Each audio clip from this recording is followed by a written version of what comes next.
The Dog and Deuce Show is produced by Dymar Productions in association with Studio B Productions. Welcome to Utah's longest-running sports podcast. This is Dog and Deuce. Every week, we dive deep into the Jazz, Utes, Cougars, and everything in between. On this episode, we talk about the blistering Utah Jazz, Shaq's feud with Donovan Mitchell, and the win streak that has now reached double digits. Plus, we'll break down what went right and what went wrong in the NFL Conference Championship games and give an early preview of Super Bowl 55. We've got all that and a whole lot more coming your way on Dog and Deuce number 354.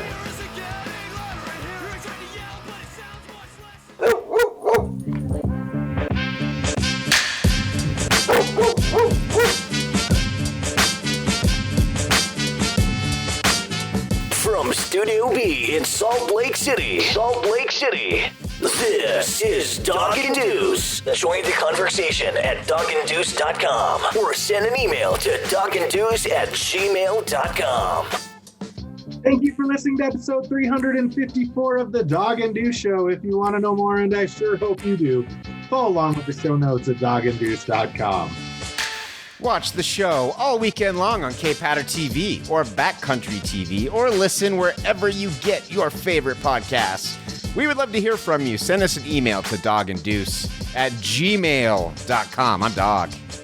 I'm Deuce. This is episode 354 of Dog and Deuce.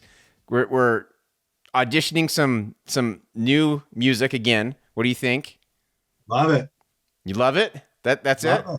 That's good. I don't know what else you got in that queue, but I like that so far. That one's probably my favorite of the new music. So we'll get going on that. Let's talk about this Utah Jazz team, dude. This is fun. So there's a part of me, right, that is trying to temper my expectations quite a bit because we've been through this with previous Jazz teams, not in the Quinn Snyder era.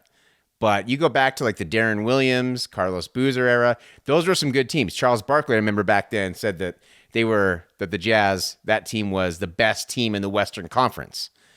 Even when he said that, I didn't buy it. But it was a lot of fun. But we knew where the ceiling was at. We knew we weren't going to beat the Spurs. We knew we weren't going to beat the Lakers. We knew we lucked out when the Mavs went down to the Warriors.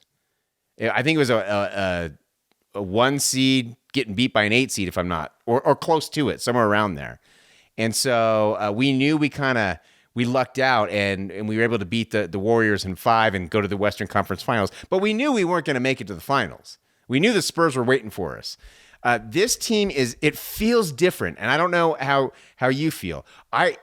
We beat good teams in this win streak. Win streak's up to 10 now. Beat the Mavs, and they're a good team despite their record. They're having some trouble clicking right now. Beat the Nuggets, who they'll see, I think, on Sunday. Beat Milwaukee. So we beat some good teams. I want to see them beat the great teams. And I don't know how you're feeling. You are usually a little bit more, I don't want to say realistic, but a little bit more tempered with your expectations. How are you feeling with this team? It feels different to me. Well, I mean, look, they're playing amazing, right? Longest winning streak in the NBA right now, 10 games this season. It's the Utah Jazz.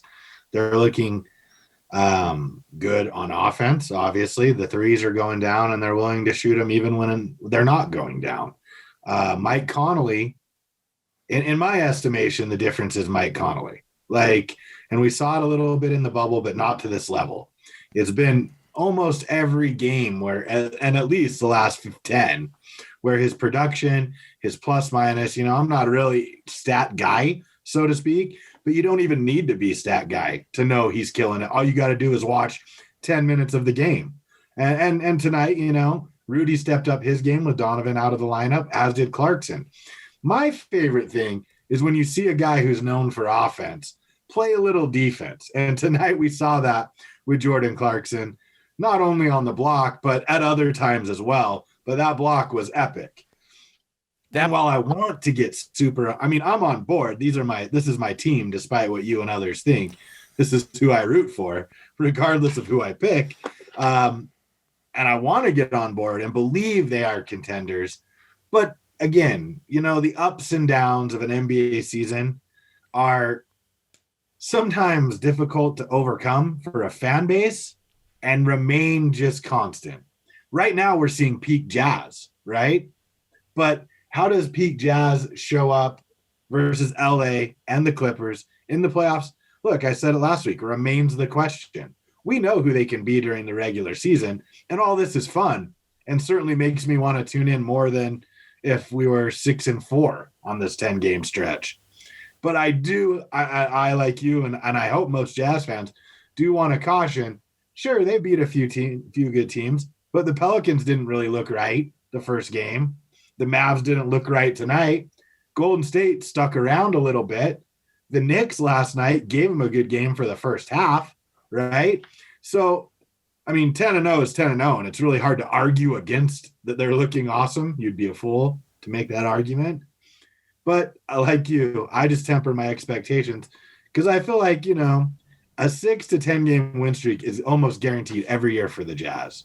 It's what do they do when they hit the bump of 2 games?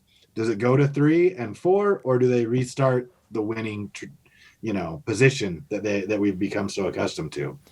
Couple things that tell me that this might be different. I'm not saying it is, but that this might be different this year. Because you're right. Every year there's a 6 to 7 to 10 win streak.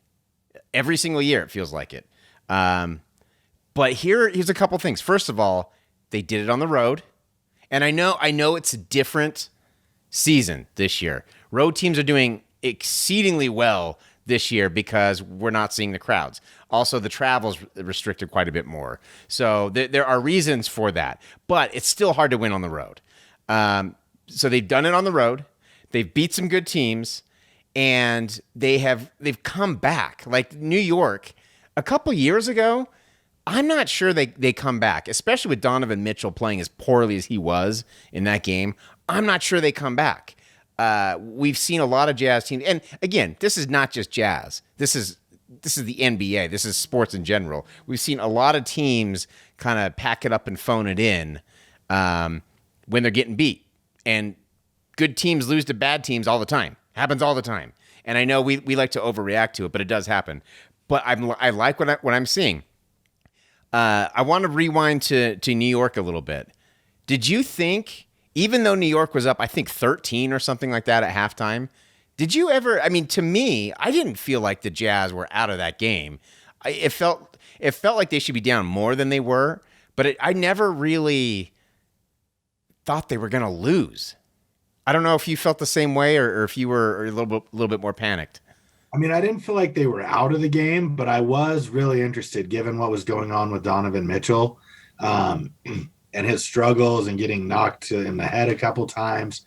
I was really interested to see if mentally the rest of the guys could pull through for Donovan and the rest of the team.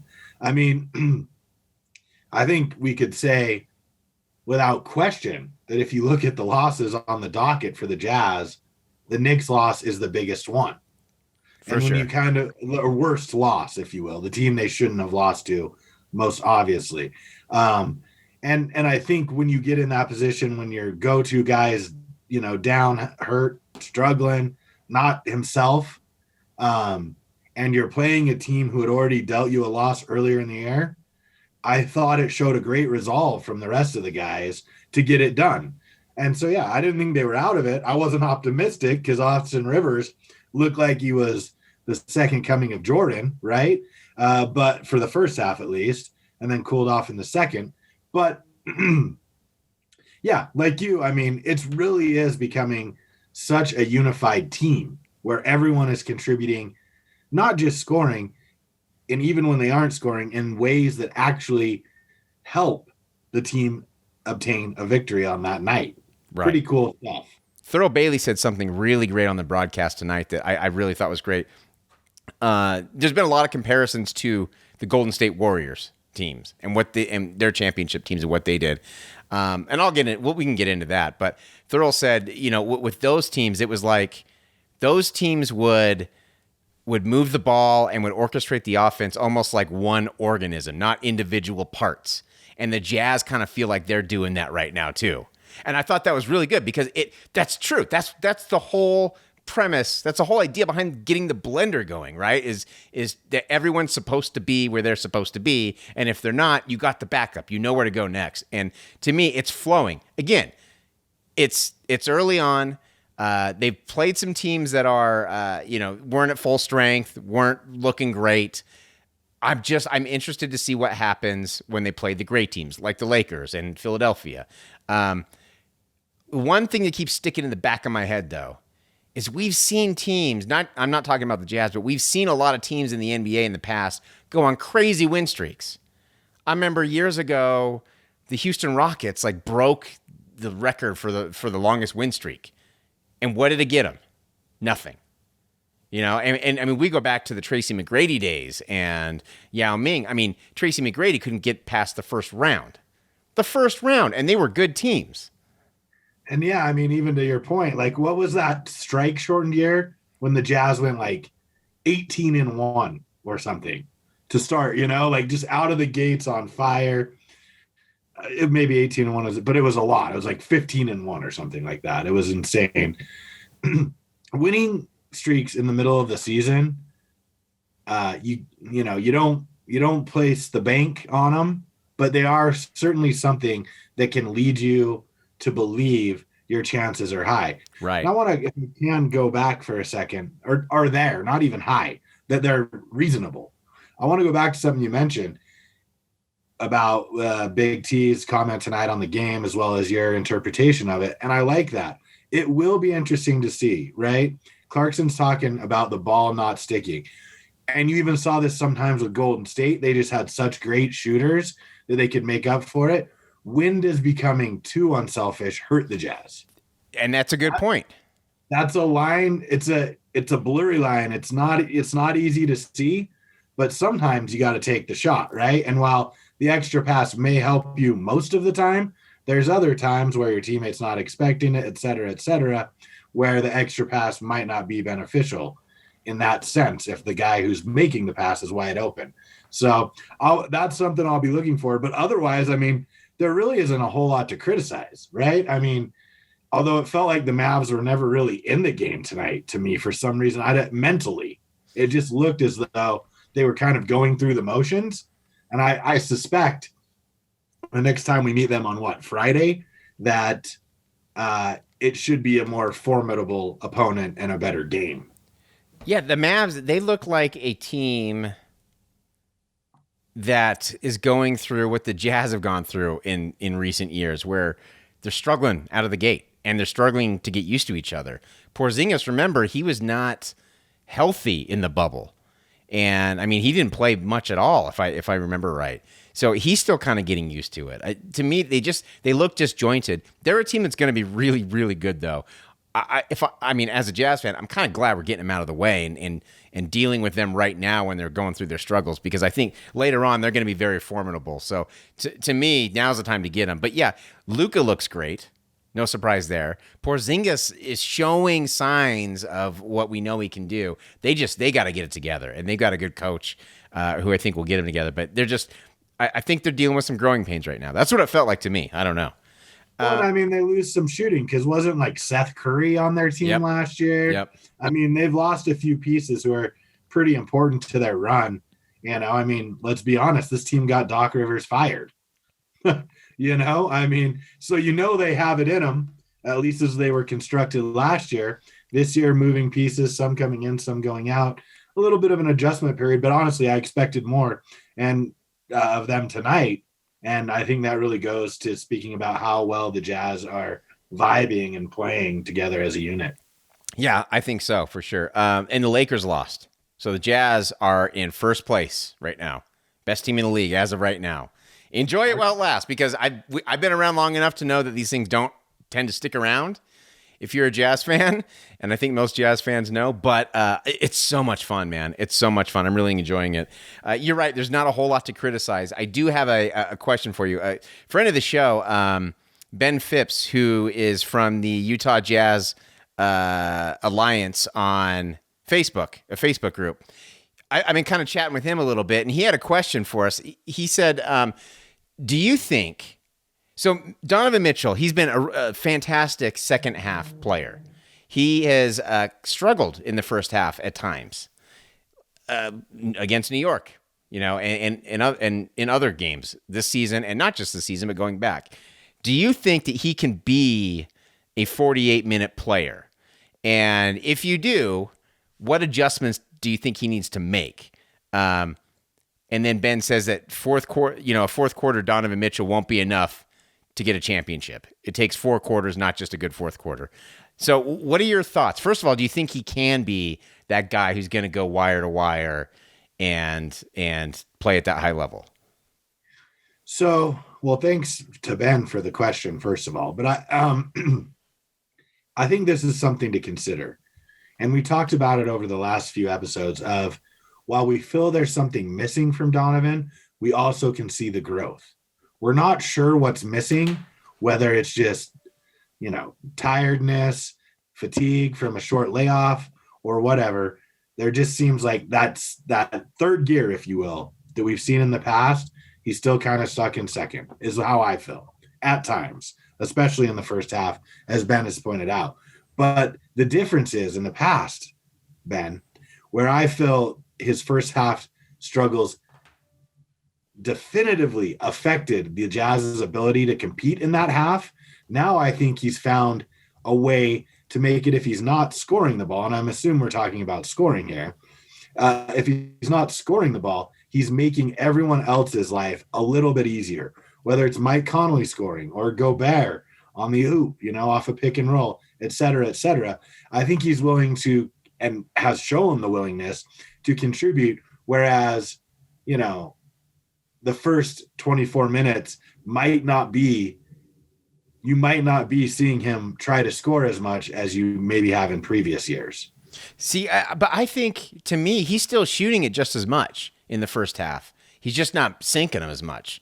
And I think, but I do, and here's the thing. If you're just a casual NBA fan and you're watching, the box scores and kind of paying attention to what teams are winning, you're seeing Donovan Mitchell's scoring numbers down. But you're not paying attention to everything else he's doing. This is what we said last week. And if Shaquille O'Neal and if Charles Barkley were doing their due diligence and listening to this show, as they should be every week, they would know that Donovan Mitchell is doing so much more than scoring. Like he is facilitating the offense, literally facilitating the offense. He's dishing so much more. He's finding his open guys. He's doing so much more. And defensively, I think he's underrated too. We've seen him get some big stops before. So, but I think Ben's right when he says that we need him to score more consistently throughout the game. We don't need just a bunch of points. Like we got to make sure that we're not trying to climb back into games at the end, towards the end in the fourth quarter.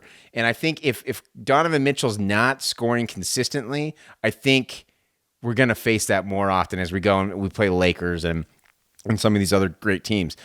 I think he just needs to get to the rim and he needs to get some easy buckets.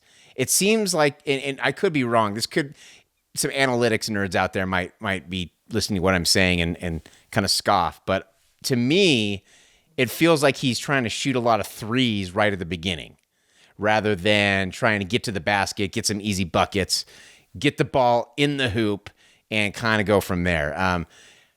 I don't know. Maybe I'm wrong, but I think if he does that, I think he can be more effective at being a wire-to-wire scorer. I mean, and you're right in that sense. As I look at his rundown and his shot charts, he's taking 2 less 2-point attempts a game and 2 more 3-point attempts a game. So the numbers back you up your eyeballs in that situation. But the thing is, and while I don't understand exactly what it is you're wanting from Donovan, you and Ben are expecting from Donovan, and what you're not getting, because I mean, frankly, if you look at the numbers, he's up in every career metric currently on this season. More points, more rebounds, more assists. He's up in points. Goal percentage.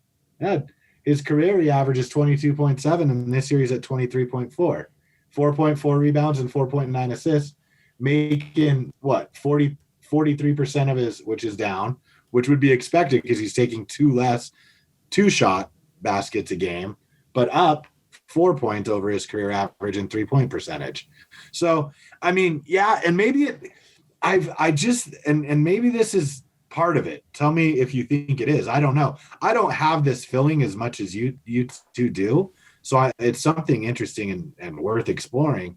And the question is, maybe that the team is playing so well as a whole, it feels as though Donovan isn't much of a focal point, but he is, because everyone else is contributing at such a significant clip, where in the past it might be like, whoa, where's Donovan? You know, like it's almost unimaginable that Donovan could be out over the last year or two against a solid team with two superstars like tonight versus the Mavericks, and the Jazz just throttle someone.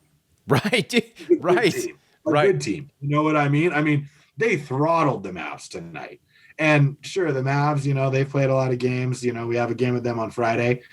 When you're on the road coming up on a back-to-back, it appears, at least, I'm not an NBA player, but it appears though, if the home team allows that sliver, right, of motivation by keeping you in the game, whether they're playing poorly or you're both playing great or whatever the circumstance may be, that sliver of hope for the road team who's been on a road trip or headed out on the road is all they need. And the Jazz are doing a hell of a job at destroying that hope right off the bat, so to speak, except versus the Knicks. Yeah, I agree 100%. And it's interesting. I want to back up a little bit to one thing you said.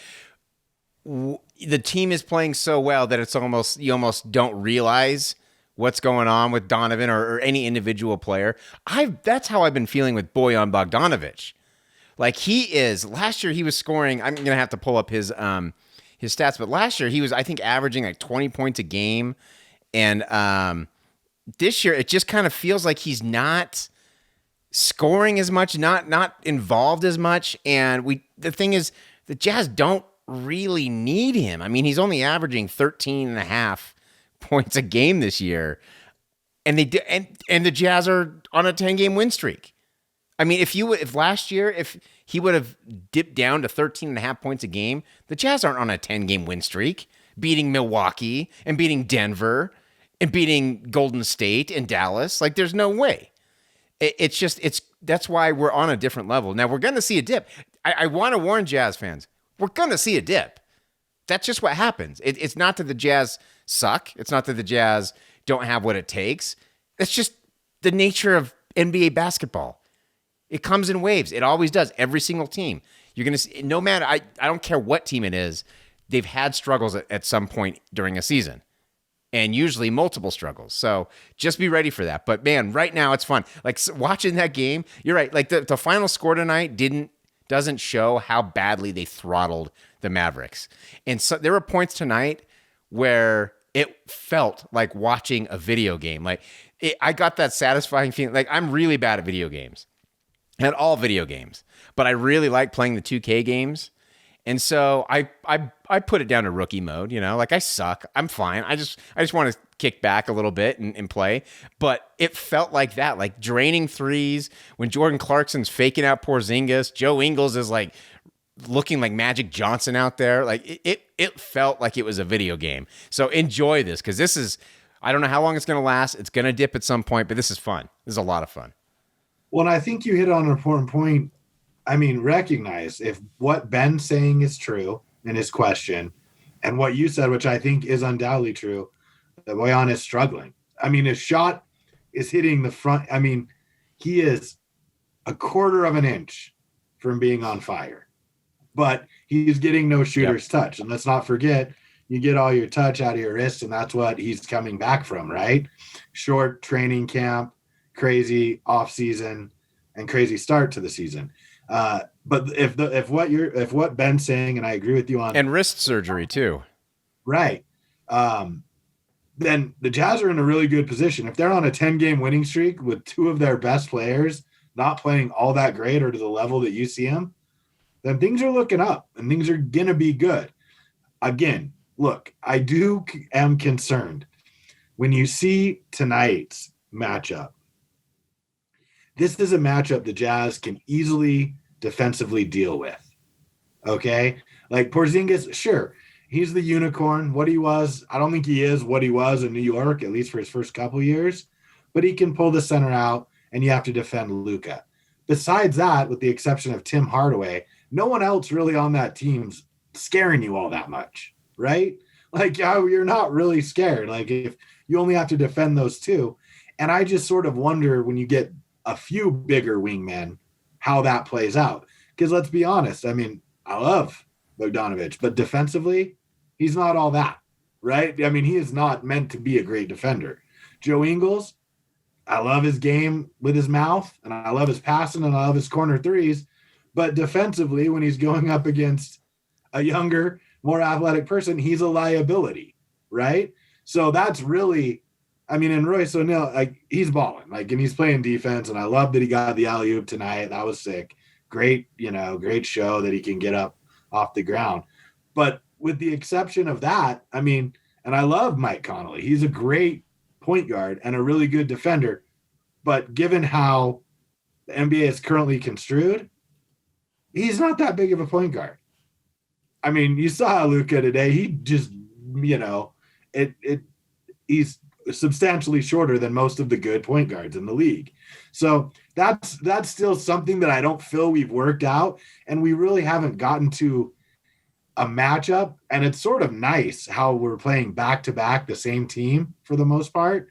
That's sort of nice because it gets your mind, or at least it does for me, kind of in that playoff mode where it'll be interesting to see, right, how Dallas adjusts to what the Jazz domination tonight, and what adjustments they'll make, if any, or save them for the playoffs should they meet them there. The season, although unique and weird and bizarre, actually might be one of the reasons the Jazz are trending this way and might help them make a deeper push in the playoffs. I agree 100%. I kind of like these mini series that we have. Like, it's different, but it's fun. But like we've said, it's hard to beat the same team twice in a row. Again, this is a team that is dangerous. It's dangerous. Like, they're much better than they showed tonight. But the Jazz, they're making a habit of making teams that are good look like garbage.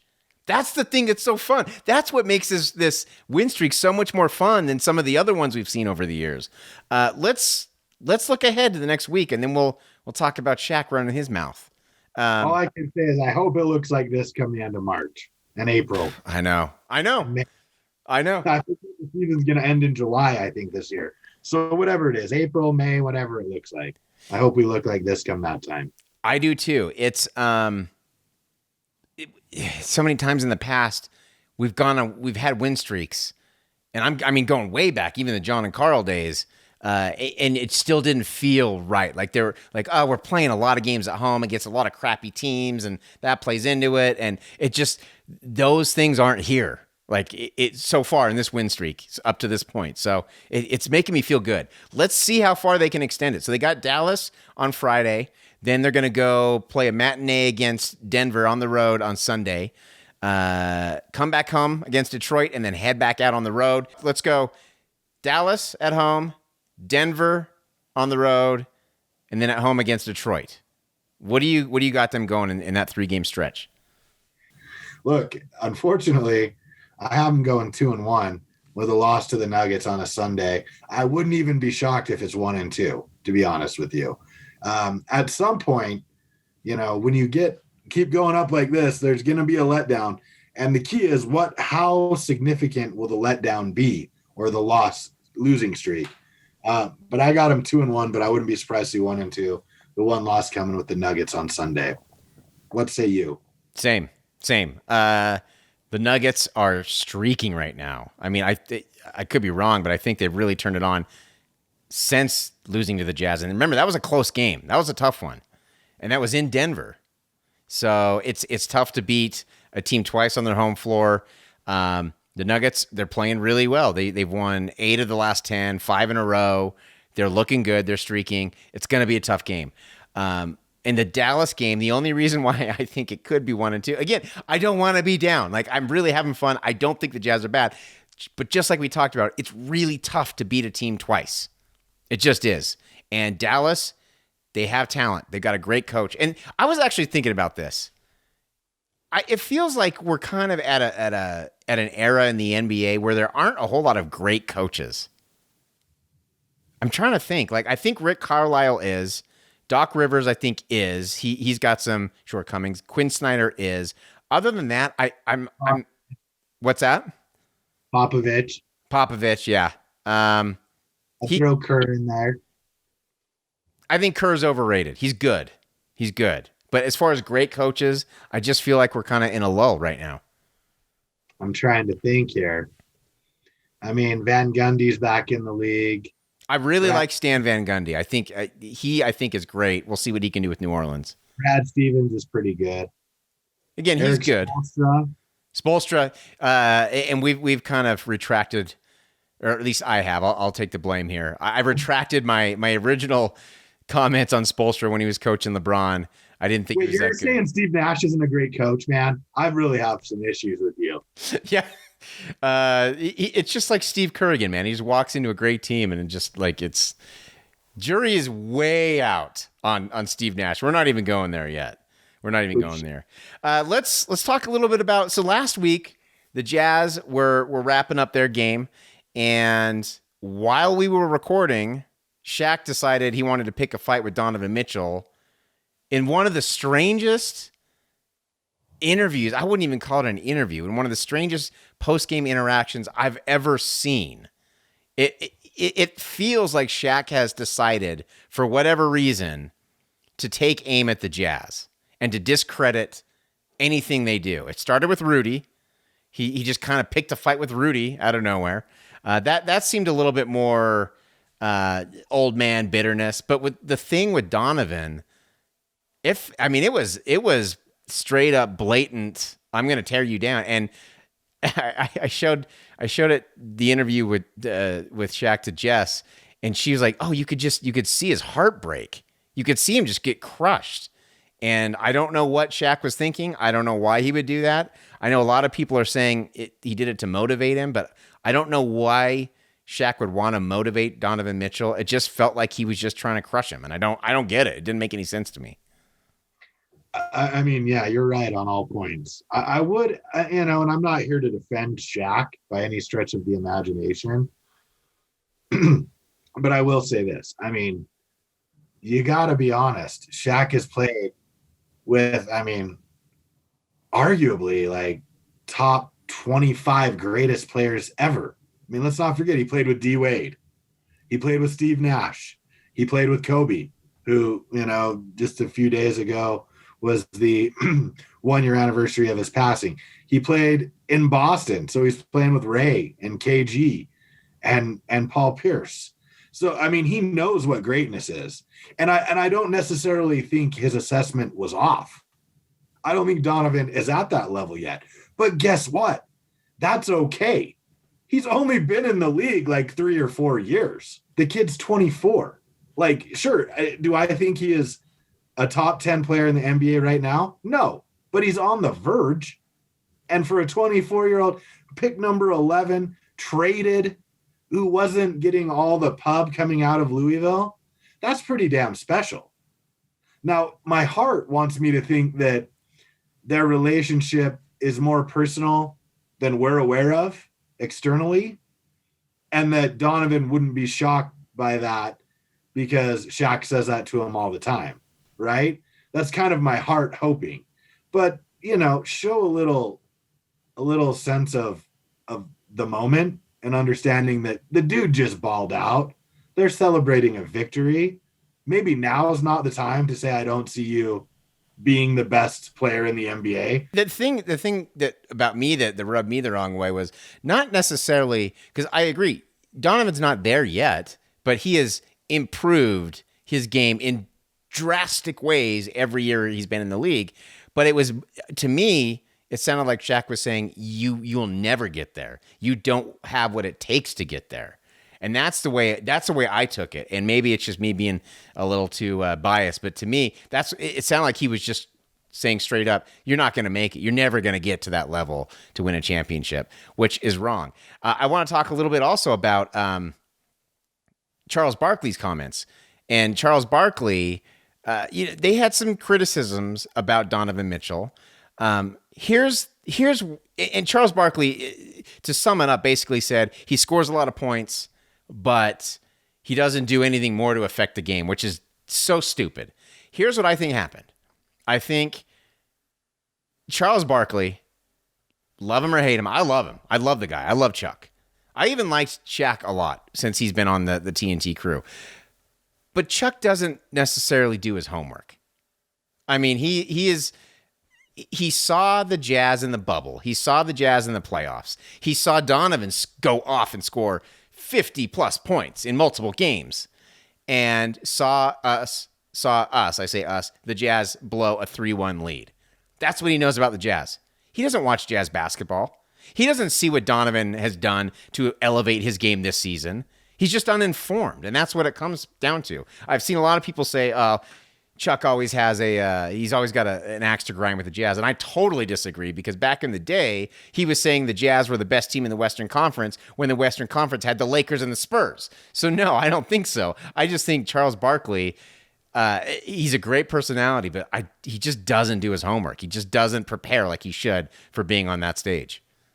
Well, and I mean, let's be honest. Like, the reality of the situation is, if you're Shaq or Chuck, I mean, Kenny, I think, watches more basketball than those two. Kenny seems to be pretty well informed. No doubt. But, I mean, the fact of the matter remains, as well as the Jazz are playing, I don't know what the odds are today. I'm sure they're less than they were at the beginning of the season. But would you pick the Jazz to win the NBA title? I mean, those guys are focused on the teams that they assume they're going to see in July, right? And if the Jazz pop up, then they'll do their research. I think Charles over the years has been extremely complimentary, right? And that night, I think, got out of hand with their comments. And I think if you got Shaq, well, Shaq probably wouldn't admit to it. He'd say, I just, motivated my little brother. And again, not to defend Shaq, but consider, his stepfather who raised him, who he considered a dad, was a military man. But why does he want to motivate Donovan Mitchell? Like, why does he care about motivating, of all people, Donovan Mitchell? I'm assuming they have a better off-camera, off-the-floor relationship than we're aware of. Because I can't see Shaq, after the performances he was putting in. I mean, look, if you're an NBA player, even if you're a point guard, and Shaq wants to talk to you, you're going to make the effort, right? For so many reasons. And it just feels that way. I could be completely wrong, but he did say, I've told you it before, and I'm going to tell you it again. So, I mean, it made it seem like, though, and it left me with the impression that at least he's been willing to say this, face to face, if you will, in private to Donovan, and was willing to do it out in front. Bad timing, not necessarily wrong, but maybe throw in there a compliment, because you're right. What makes NBA players who are good great is that they find the one thing every offseason that they really can improve upon and come back tenfold better in that department. And I think without question, Donovan Mitchell has done that every year, every single year. Would I like to see defensive effort on every possession? Yes, I would. But that's not the NBA we're living in, Shaq and Charles. And if you want that NBA, you want the mid-90s, early 90s, late 80s NBA, you're just in a world of hurt, because it ain't ever coming back. Yeah, I've had a hard time as a fan adjusting to this style of basketball that we're seeing with the Jazz, where they are just making history with the amount of 3-point shots they're hitting. Like, to me, it's been tough to adjust to that game. I can't imagine being in that game back in the day and then seeing this adjustment. It's got to be weird. And that's why he says the things he says about Rudy Gobert. Shaq's just pissed because he never got a contract like that. That's what it comes down to. Players are getting paid way more nowadays. Shaq is threatened by every single big man in the league, and he talks trash about him.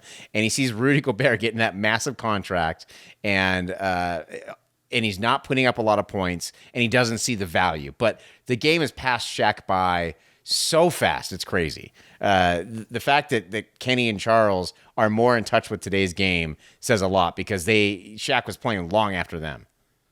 Man, it would be so wild to see Shaq enter the NBA today.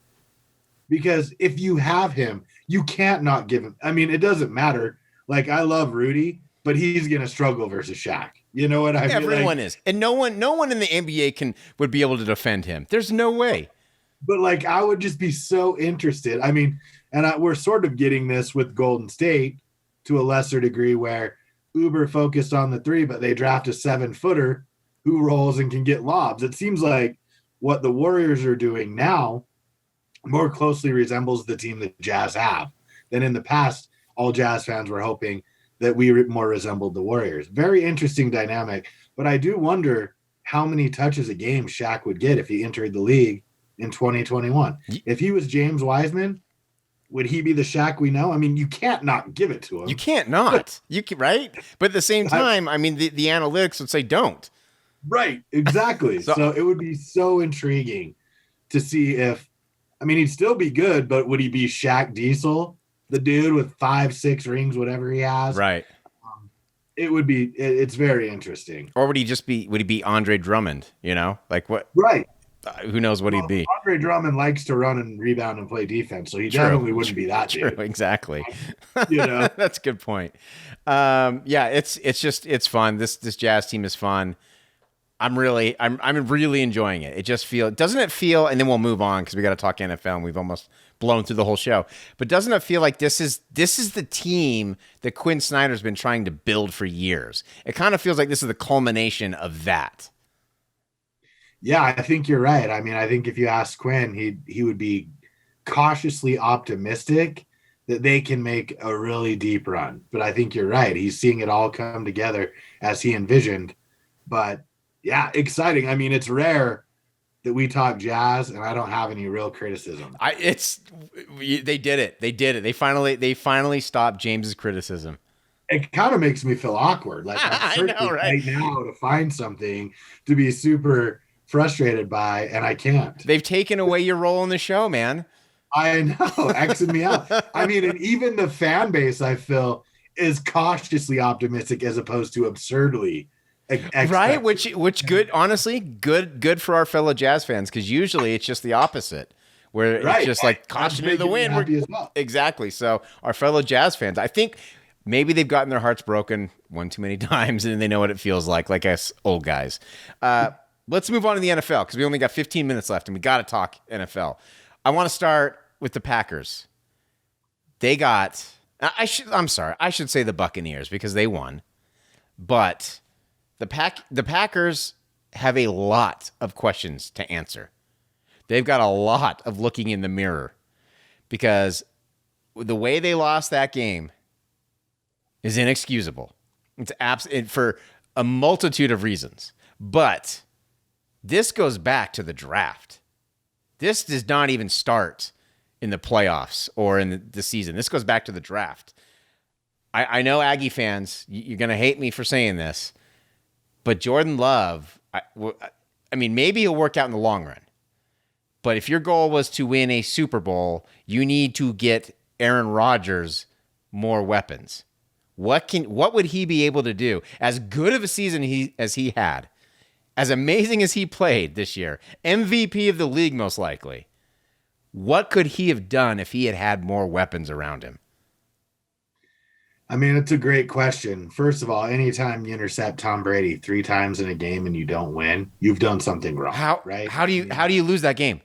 And they were hurt by what? Bakhtiari was out. They were getting pressure on Rodgers a lot more than I expected. And I was sort of disappointed you didn't see sort of the rub routes, middle, like typical Packers, where they had gone those 4-yard outs to get away from the rush. Wasn't really part of it. It seemed like they were going for the big strike, which was how a lot of teams have beat Tampa Bay this year. But because of the pressure up front, Rodgers couldn't get it all the time where he needed to. And they definitely had him flustered. Obviously not going for it on 4th down and kicking the field goal. Turns out, 2020 hindsight turns out to be a mistake. What were you thinking at that moment? What were you thinking? Were you thinking this is the right move? Well, I mean, I kind of was, in all honesty, because in the sense that the defense hadn't played terrible, the chances for turnovers were there, and you figure you get it back with your complement of timeouts, and you got Aaron Rodgers, and that's as good as gold, for most of the time. Now looking back, like I get it, you go for it, right? In those moments, And it's really like I kind of get annoyed when I'm on Twitter and I watch people and they're so quick. And it's like, that's not as easy of a call, even when you have Aaron Rodgers. Like, think about it. Like, Matt LaFleur is no just, newbie to the game of football. And he has Aaron Rodgers, who has played, I think, is the de facto MVP this year. And he still had to think it through and went with what you would consider, the quote unquote, like normal head football coach decision, right? And it turned out to be the wrong one just based on how the game was. But I think in the moment it was right, personally. Not enough time. There just was not enough time. That's the thing with to me. I mean, I know he basically had 4 timeouts because of the 2-minute warning. Just not enough time. And you got Tom Brady, and that running game was doing well. Like, to me, you have Aaron Rodgers, man. This is why you have Aaron Rodgers, for moments like this. But let's go back to the play before, and Aaron Rodgers made the absolute wrong decision, which doesn't happen very often. That's why even in the moment I'm like, he's not going to do that again, dude. He is so good. There's no way he's going to make that bad of a decision twice in a row. Because he obviously you don't know, but it looked like he could have had the first down if he would have run it on that third down. All right, no, I guess it was 3rd and goal, right? So it looked like he would have made it in. I don't know. He missed a bunch of passes though. That turnover at the end of the first half, obviously costly. I mean, holy cow, dude. You give Tom Brady barely any time and he's going to just chuck it up. And I mean, that was a hell of a throw, a hell of a catch for that touchdown. I mean, they scored in 10 seconds or something like that. It was unbelievable. Unbelievable. So that was very costly. The Packers, this didn't come down to that 4th down call. Let's just put it that way. The Packers really shot themselves in the foot. Like you said, you don't get 3 picks from Tom Brady very often. And if you do, you better capitalize on it. You better make damn sure you win that game, because that's not going to happen again. And I mean, it get back to on the one thing, like, look, I know they had 3 picks on Tom Brady, but at the crucial moments, and look, I think Aaron Rodgers, if you look at his stat line, it's impressive still. But he would tell you, and anyone who watched that game, he left a few throws out on the field. For sure. But when they really needed it, and maybe this speaks to your question earlier about whether or not you go for the touchdown or the field goal, the defense just wasn't able to get that stop at the exact time they needed it, which in football and in most sports, but most often in football, especially when you're playing from behind, you need that stop at the right moment.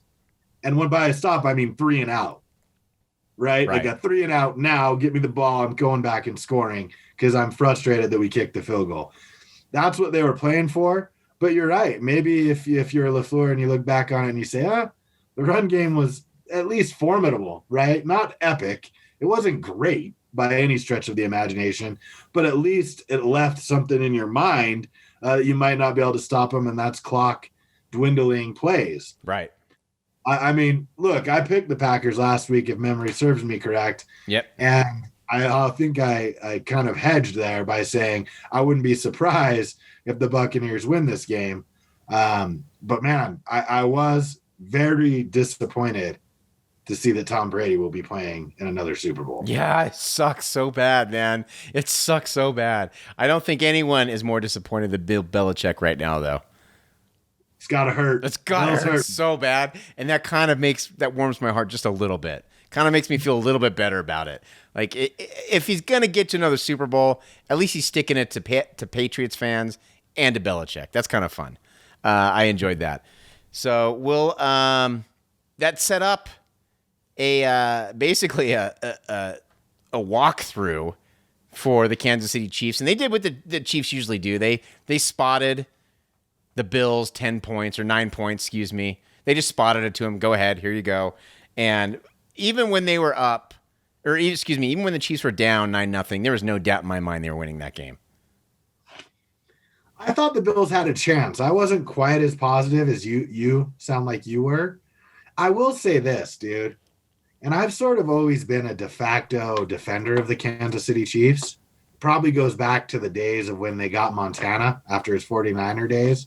I didn't really like the way the 49ers, even though they had Steve Young behind him, I didn't really like the way they treated Joe on his way out the door. And I was rooting for him. I don't know if you remember, was it 93, 94 when he got the Chiefs to the AFC Championship?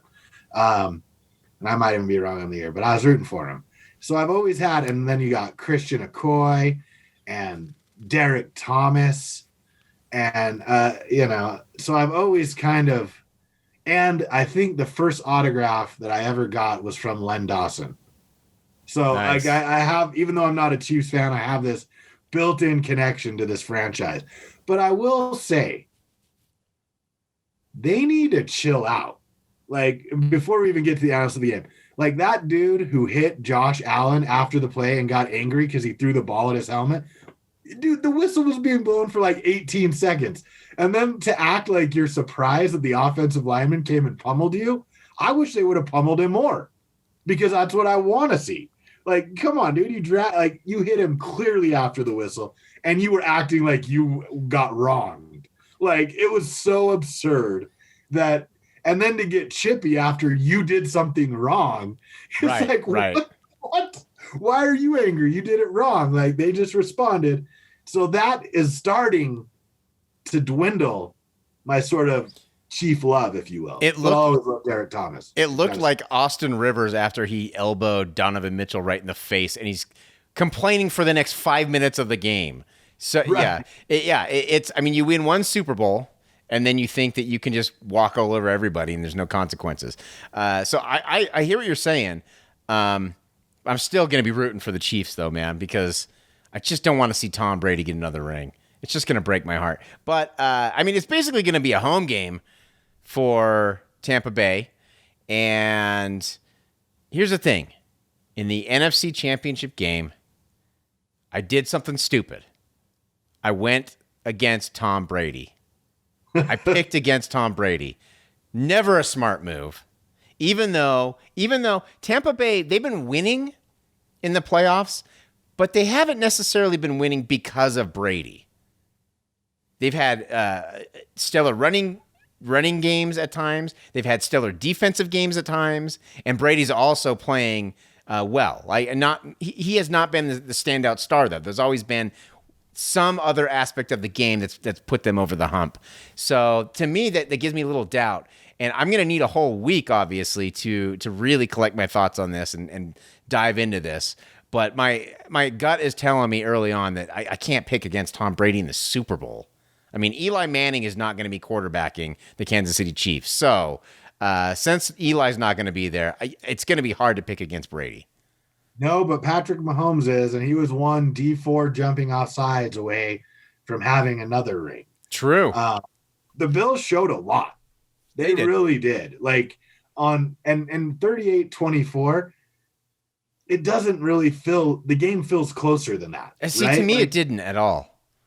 You don't think so? No, and maybe it's just because I was expecting the Chiefs to really throttle them, but to me, it just didn't. It just felt like the Bills being the Bills, what they always do, like they're always playing hard throughout, the decades, but they're just never going to quite get there.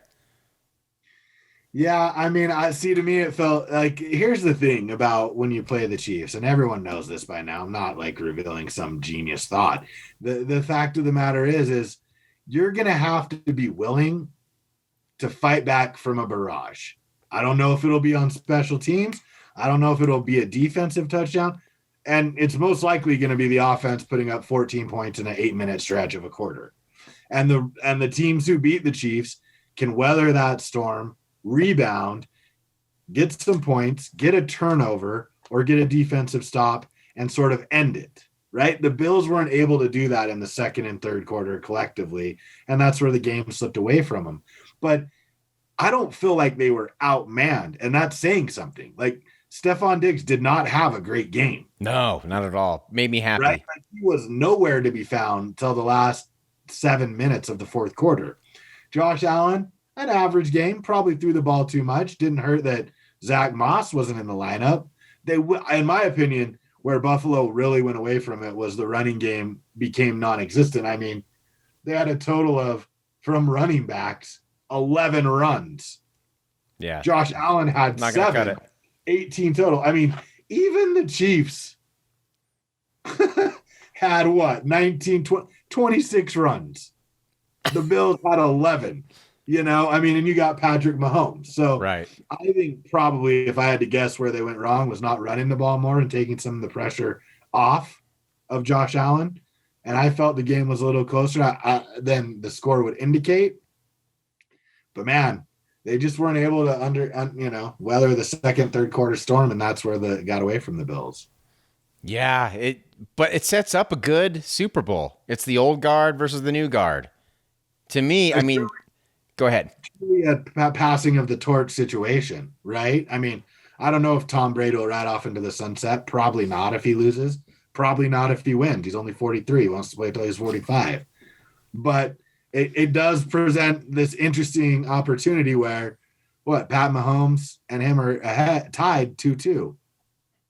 Right. If you're Pat Mahomes and you could be 3-2 with a victory and add yourself to the likes of Eli Manning versus Tom Brady, it's pretty rarefied air, frankly. It's hard to do. That's not an easy thing to do for sure. This is, if you're Brian Toohey, our very first guest ever on the show back in 2010, I think, the legendary sports conspiracy theorist, you might be thinking that the NFL, this is like the perfect storyline for the NFL to have in the Super Bowl.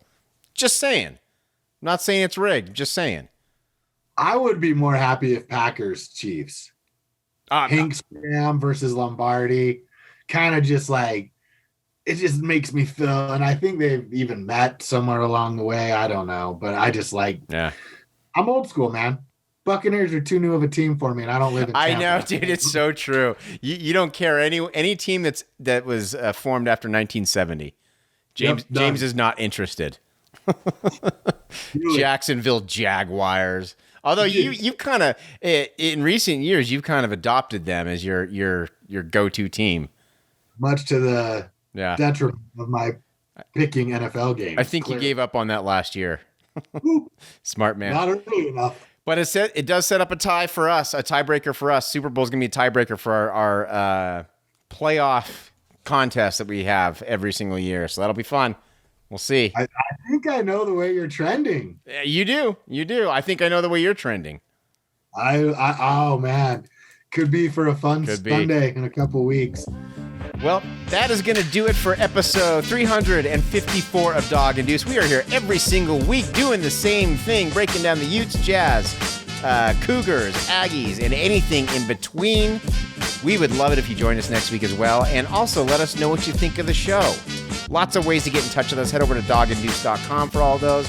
Or to make it easy, you can just send us an email to doganddeuce@gmail.com. I'm Dog. And I'm Deuce. And we will see you next week. Thanks for making us a part of your quarantine.